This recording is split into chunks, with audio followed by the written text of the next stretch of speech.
Salut tout le monde, ça me fait plaisir encore de tourner une autre vidéo. Mais j'ai eu une question qui m'a un peu fait accélérer le processus. C'est une super bonne question que je crois que vraiment là, ça va éclairer beaucoup de personnes. Même d'ailleurs, après l'éveil, je me souviens que même ça, c'était pendant longtemps, ça traînait en arrière, puis pas savoir trop quoi en faire de ça. Parce qu'il y a une chose qui était qui est peu dit, puis que souvent on croit que bon, l'éveil c'est comme ça, paf, tout d'un coup le cauchemar vire au rêve, puis à la réalité, on va dire là, à une belle réalité qui serait, tu sais, on pourrait dire le paradis ou quelque chose du genre. Mais en réalité, c'est vrai qu'il y a beaucoup de choses qui changent, mais le plus important surtout, c'est que c'est un peu comme un, un bouilli, que tous les éléments se mettent ensemble, mais un bouilli dont on n'est pas c'est pas nous je saurais pas comment dire en français là. C'est pas nous le chef cuisinier. Ok, la vie est changée, la vie personnelle, les habitudes, tout ça c'est changé, mais peu à peu.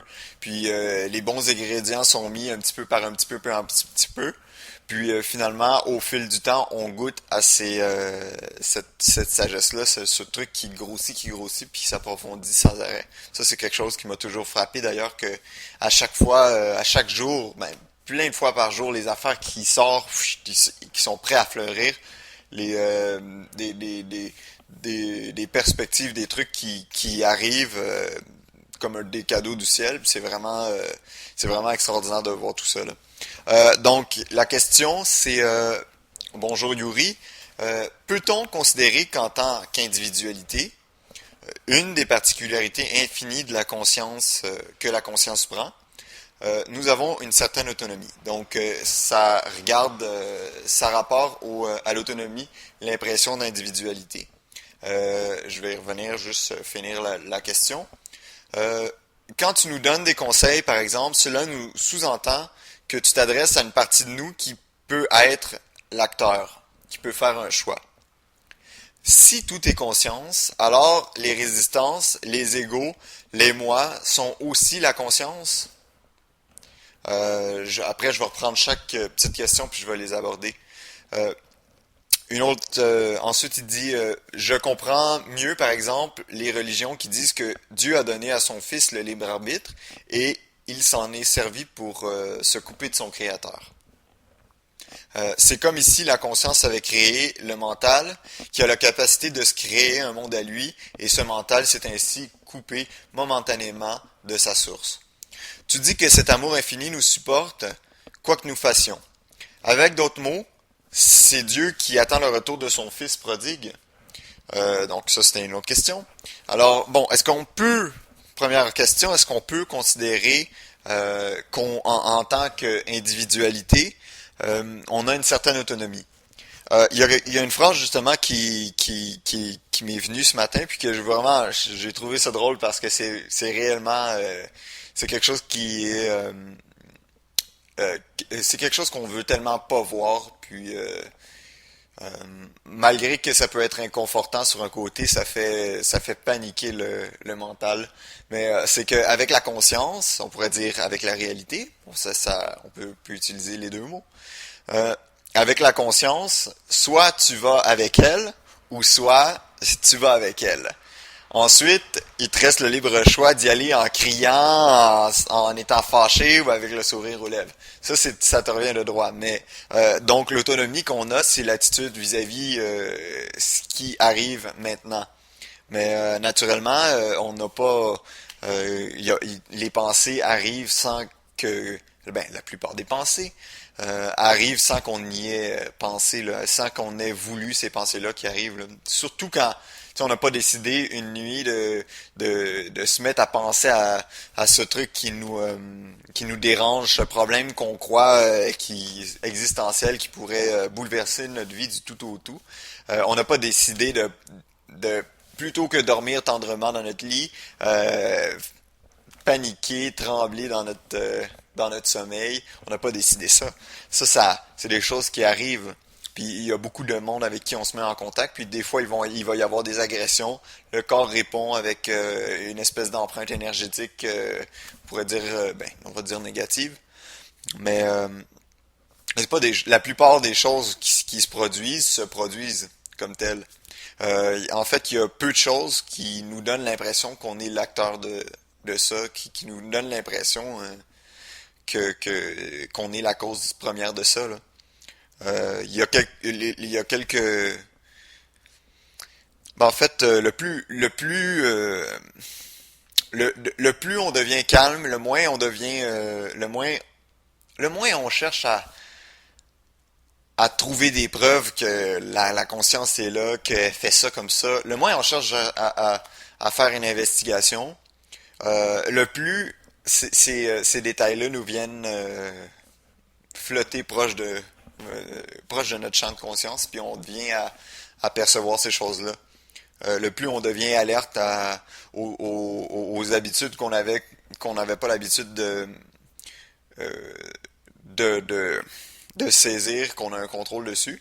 Mais ces trucs-là viennent, euh, par exemple, moi ça m'arrive souvent de quand je conduis, tout ça, euh, il y a une perception intense souvent que ce corps-là agit automatiquement. Là. J'ai pas besoin de penser à la prochaine lumière rouge ou à ci ou ça. Le corps est automatique. Mais on était tellement habitué à penser que on est l'auteur que aussitôt qu'il y a une pensée qui venait, on dit c'est ma pensée. Tu sais, on est habitué depuis tout petit à s'approprier les choses qui se produisent dans notre entourage. En réalité, quand on arrête de penser, le corps continue de fonctionner. Puis ça, c'est un des trucs qu'on voit un peu plus tard, je dirais, après l'éveil. Peut-être qu'il y en a des chanceux qui l'ont vu avant. Moi, j'aurais aimé ça le percevoir plus tôt. Mais il fallait qu'il y ait euh, un certain ratio de mental qui soit assez ralenti pour que cette réalisation-là soit accessible. OK. Donc, deuxième question. Euh. Si tout est conscience, alors les résistances, les égos, les moi sont aussi la conscience? Oui, c'est aussi la conscience. Ça, c'est aussi une affaire qui est très difficile à saisir, surtout au départ, parce que, tu sais, la plupart des professeurs vont vous parler de la lune de miel avec l'illumination, puis la conscience, tout ça, ça a l'air, on a le goût d'avoir qu'est-ce qu'ils ont eux, tu sais.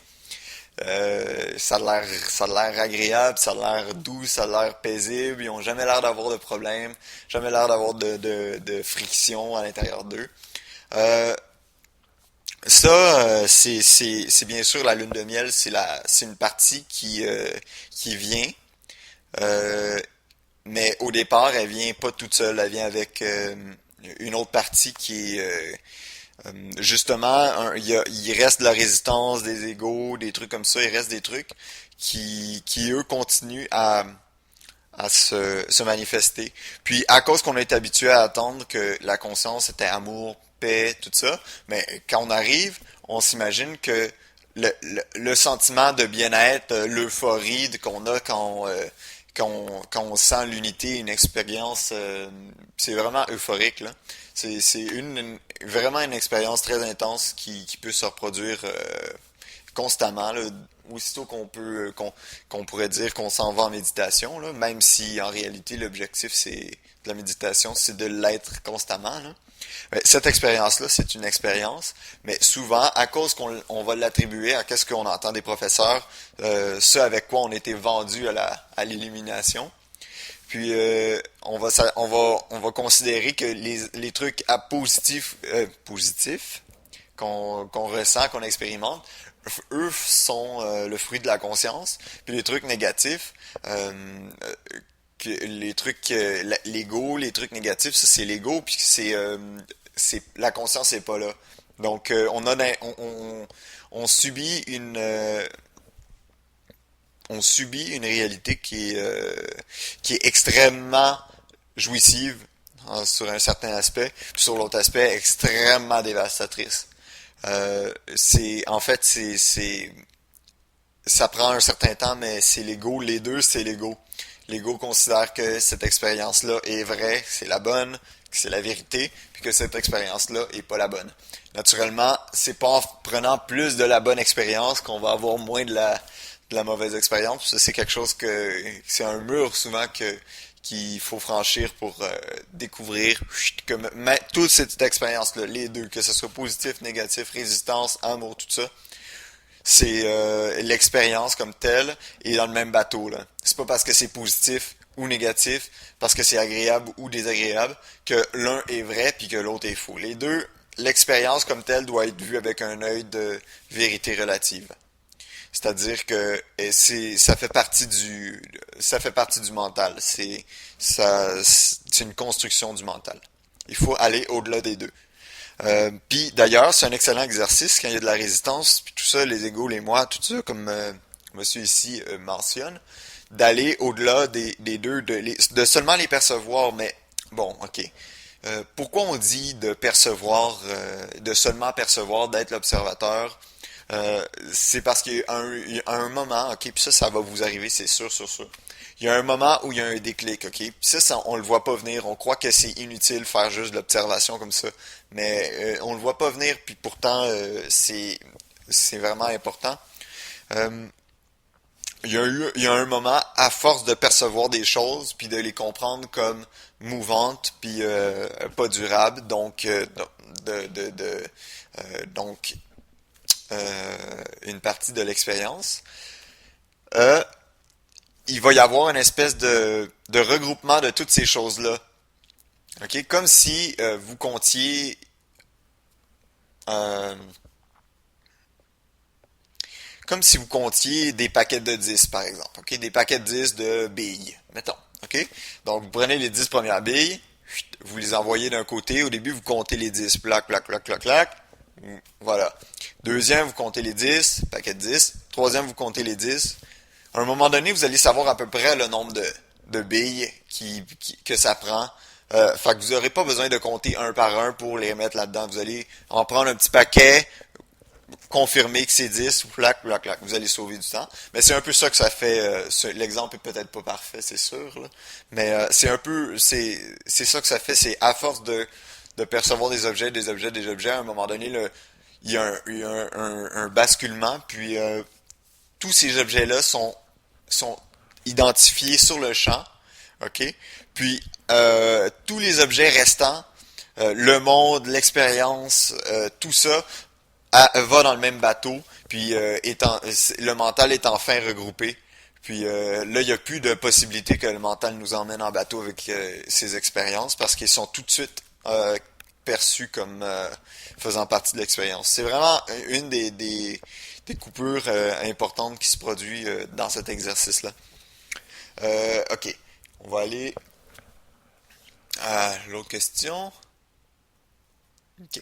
Je comprends mieux, par exemple, les religions qui disent que Dieu a donné à son Fils le libre arbitre et il s'en est servi pour se couper de son Créateur.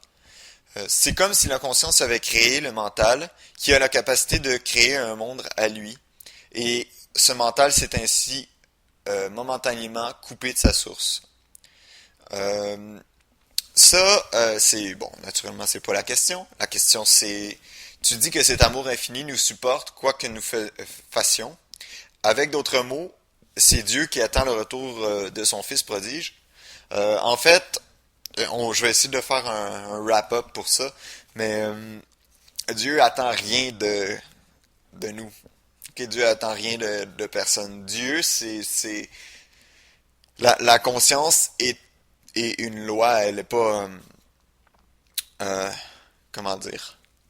Elle elle est pas personnellement impliquée dans euh, de son trône, là, de son espace de conscience, elle n'est pas impliquée personnellement dans votre vie personnelle. Ce qui fait que ça se produit, qu'elle puisse combler les gens puis répondre à des tensions, c'est-à-dire un peu comme si je veux faire 2 plus 2 égale quoi, ben mon cerveau va utiliser ces connaissances-là, va chercher dans qu'est-ce qui a été découvert à propos de ça, va m'apporter un 4. OK? 2 plus 2 égale 4. Euh, de la même façon, le monde fonctionne comme ça aussi, c'est que l'univers quand il est vraiment perçu sous son vrai jour, quand il y a une demande, quand il y a un besoin, il y a une réponse quelque part. Le besoin et la demande viennent en même temps. L'illusion, c'est de voir qu'on est séparés dans le temps. L'illusion du temps, c'est aussi de croire que parce que des choses prennent du temps à arriver, elles sont les effets de causes extérieures. Alors que les deux sont venus au même moment.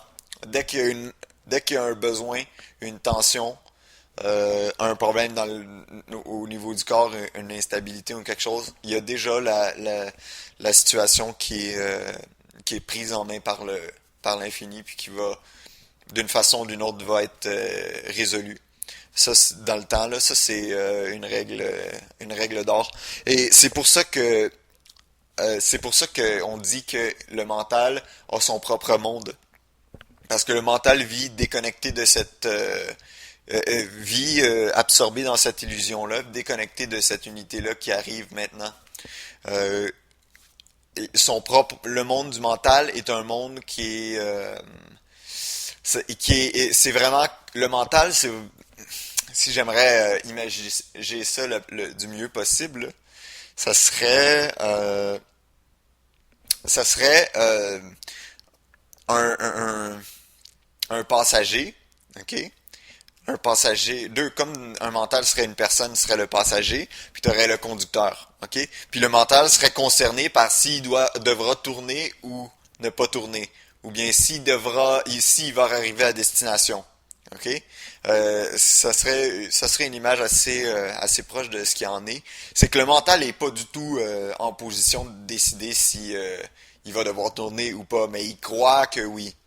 OK? À cause de ça, il panique, il expérimente le manque, qui imagine dans le temps, qui projette, qui anticipe, ou il expérimente les, euh, les comment on dit, failure les défaites, qui expérimente les défaites du passé, et qui sont pas les siennes d'ailleurs.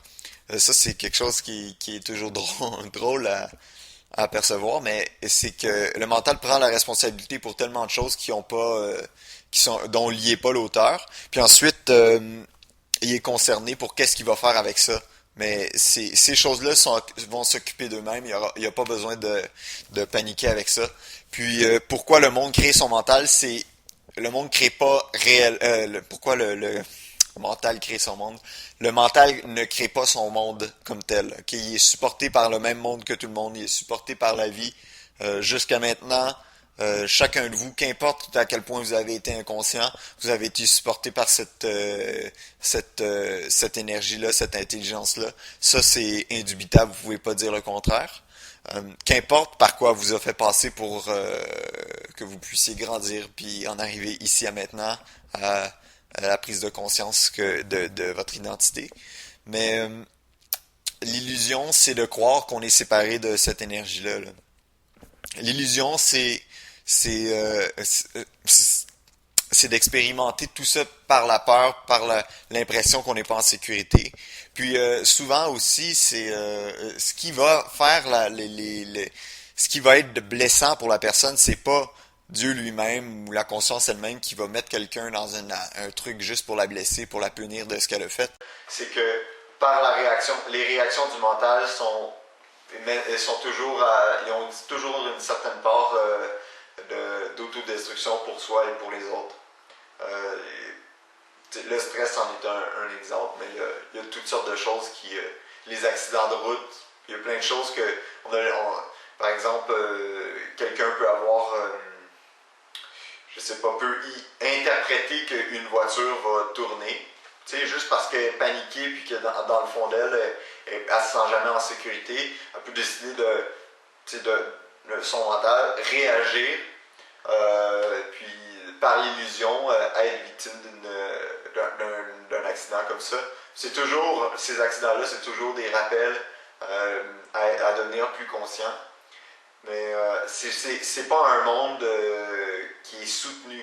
Okay? Il va pas y avoir une énergie qui va faire que vous allez toujours faire des accidents ou toujours avoir de la malchance ou des trucs comme ça. c'est pour ça qu'on dit que le monde du mental, c'est l'illusion, parce qu'il est soutenu par aucune loi. Ok, c'est juste un monde qui est créé à force de réaction. Comme les guerres, les trucs comme ça, c'est le collectif, c'est l'inconscience collective de chaque personne qui ajoute, puis au bout, ça fait ça. Parce qu'à tous les niveaux se répètent, micro, macro, au niveau de la matière, de l'expérience, se, se, se rejoignent. Donc tout le temps. C'est pour ça qu'on dit que quand une fleur, on n'arrache pas la pétale d'une fleur sans faire virer une planète quelque part dans l'univers. Et tout est interrelié tout le temps. Et dans le temps et dans l'espace. Ça, c'est indubitable. Alors, j'espère que ça a éclairé plusieurs personnes. Puis, je vous souhaite une très bonne journée. Continuez à me poser vos questions, ça me fait plaisir d'y répondre. Puis, je pense que ça va être correct pour aujourd'hui.